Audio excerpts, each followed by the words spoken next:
Kur ka qenë hera e fundit që keni bërë një foto brenda një treni shqiptar? Hera e fundit që jeni ulur duke pritur në një stacion apo që jeni përqafuar buzëshinave? Këto kujtime për shumë shqiptar janë të shkuara e për një brez më të ri as që njihen, pasi treni ka pushuar se ekzistuari prej disa vitesh. Për këtë qëllim, delegacioni i Bashkimit Evropian solli në kuadër të Ditëve të Evropës aktivitetin Terminal, kur ka qenë hera e fundit. Stacioni i vjetër i trenit në Shkodër i hapi dyert për një eksperiencë unike, ku ekspozita kujtesës kolektive, instalacione audiovizuale, objekte origjinale dhe projeksione që rizgjojnë historinë e Hekurullës erdhën për publikun e pranishëm në 3 ditë.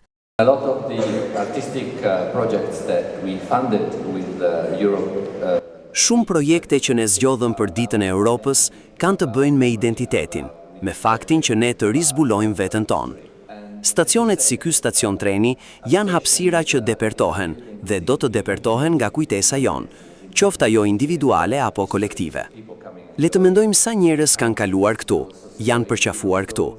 Këto janë histori dhe largime, siç ka ndodhur me qindra shqiptar që janë larguar, e të tjerë që janë kthyer. Jam i sigurt që do të ketë të tjerë që kthehen, e të japin kontributin e tyre për të ardhmen e Shqipërisë, që do të jetë në be, e ky është dhe misioni i punës time. Prandaj organizime të tilla marrin një rëndësi për vetë mesazhin që përcjellin. Nëse çdo gjë shkon sipas parashikimeve, treni për udhëtarët do të rikthehet në 2030-ën. Drejtori i Hekurullës Sergys Vjerdho bëri me dije se fituesi i tenderit për linjën Hanihotić-Shkodër-Tiranë do të shpallet në vjesht. Nuk ngelem asnjëherë mbrapa të falenderoj Bashkimin Evropian për kontributin që ka dhënë për ribërjen e kësaj Hekurudhe të vjetër me normat e reja evropiane. Unë do kalojmë nëpër korridoret TEN-T. Dhe ky korridori i veriut që lidh shtetin tonë me atë të Malit të Zi, do lidhi korridorin e 8 me korridorin e 10. Dhe ky stacion që ne themi me arkitekturë brutaliste, po nesër ai do jetë pjesë e rikonstruksionit të kësaj linje dhe do marri vlera të jashtëzakonshme. Sipas atij timeline-it tonë të projekteve, se ne jemi mësuar si inxhinierë, kemi projekte me timeline.